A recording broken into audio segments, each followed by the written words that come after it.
Some fears we have just never really go away.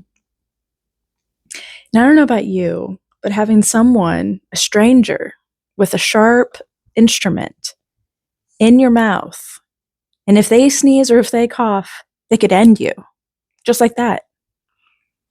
I don't know. That's not a fear that goes away anytime soon, if you ask me. So, guys, I have a appointment later, and I wanted to share an embarrassing story I have. It's really embarrassing, and I hope you don't judge me. This was 10 years ago or so. I was 19, so more than 10 years ago. It's so embarrassing. I have so many embarrassing stories. I'll probably share them over time. I've lived so many different ways of living and different hobbies, different groups of people, different activities, all that jazz. So I'm just going to say it like it is. Um, okay, so I have a fear of a dentist, right? So it made me think about how embarrassing a time when I smashed my face against concrete was. So I was 19. You're pre-gaming with friends before a party, just having fun. And we were getting ready to go over. It was called the Franklin House. It was a society house. It was just right off campus. So you don't have to drive. You just walk there, which is good because you're intoxicated. And I lived in the dorms. And my gosh, guys, this is so embarrassing. But it's funny now. It's funny now looking back. So, you're pre-gaming, you're getting all your, you're getting your energy up. You want to have fun when you get there. So I'm with three other friends, and I bring my backpack, and we put there's at least whiskey in there. My laptop was in there too. I must have been working on homework or something. I only really remember the moments that it's happening, and then there's some blur, but you'll know why. But so we're doing this, right? We're skateboarding, and I was skateboarding on a little penny board. So if you don't know, the little penny boards are about this big. They're about if you're size 12 as a male, the penny board is about the size of your foot, so it's very small. And the problem with it is it's not very stable. So if a little pebble gets under your wheel, you will fly forward. And so I was intoxicated, um, with more substances than just alcohol. I don't know if I can say it, but I was smoking and did a little yay. And so, anyways, I didn't have my balance. I didn't have my balance.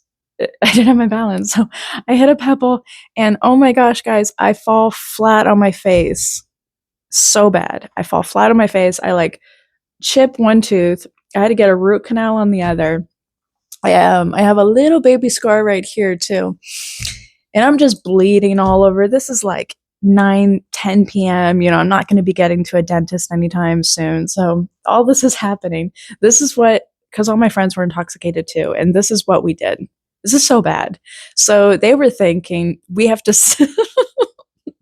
we have to sanitize the wound. So they poured the whiskey right on it. That hurt like a motherfucker. And I'm so out of it. I'm just like, what? What's happening? And we take my board, we roll. This is so bad. Anyways, we pretty much determine okay, my best friend was with me, Delilah, and she so funny. She's so great. Cause she was so great. She was so great. She was calling places for me. She was getting something set up for the next day. She was great. And so I'm bleeding, and I go back, and we just I just spend the night in her room, right? She takes me the next day, we go over, and it's just so bad. We do that, and then it was such a moment. My stomach is turning. That's crazy. It's I'm reliving it. But yeah, so we take out my skateboard, and we roll a blunt or a joint on it, and we also do some lines. I don't know. Guys, don't judge me. I'm a lot different now. I've grown a lot. I'm more classy now. And oh my gosh, so bad. So anyways, for over a day, it's just a very humbling experience. You're bleeding everywhere. You're I was had part of a tooth gone. It was very humbling. It only lasted a day, I think. I think it was, yeah, the next day. But dentists like always scare the fuck out of me. And this was like such a I don't even know how many times we went to the dentist for this. It was like 4 or 5 times. I went with my friend a lot. Like, this is so bad. We'd like hot box before we'd go. So bad. Anyways, so I just remember feeling like this is terrifying because, like, I don't know about you, but I've only ever had one root canal, and it's on this tooth, and it's a lot of steps to get a root canal. Like, it took, and it took time. They had to like put these fake crowns on, and then you get the real one. Like, it took forever. It felt like I felt like I was there a lot. And anyways, I have the dentist later, and I was just recalling how terrified I am of dentists in my mouth.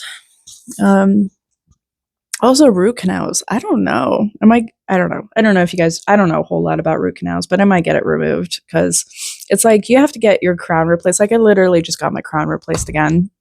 But you have to get it replaced. You probably have to do it anyways. I'm not sure if they do. You probably have to do that anyways if they do an implant too.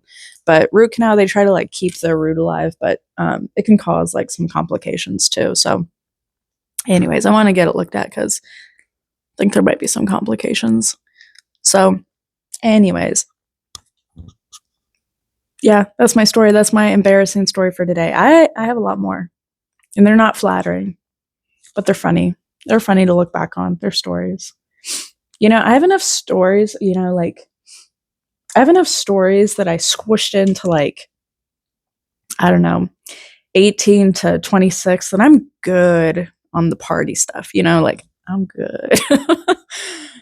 But yeah, I have a lot of stories. Anyways, guys, thanks for watching. I'll see you in the next one. Bye.